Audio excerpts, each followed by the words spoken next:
Sudaryanto, salah satu warga desa Ngerancang RT 08 RW 02 yang mendapat bantuan Aladin dari program TMMD ke-110 Bojonegoro, mengaku tidak menyangka mimpinya kejatuhan bulan adalah arti dari bantuan program Aladin yang diterimanya.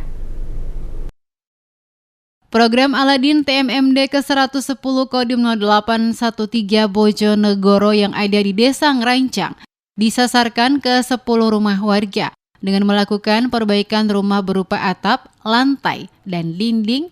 Diharapkan dapat merubah keadaan rumah yang memprihatinkan menjadi rumah layak huni.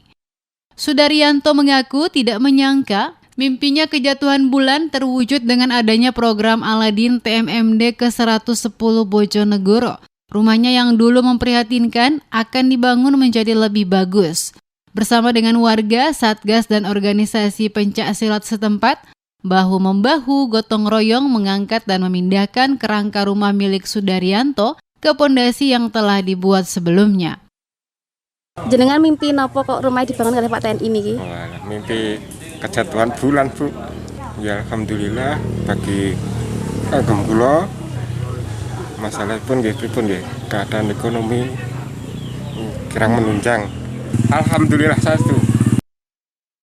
Rasa syukur dan bahagia terungkap dalam wajah Sudaryanto mendapat bantuan rumah Aladin dari TMMD Kodim 0813 Bojonegoro.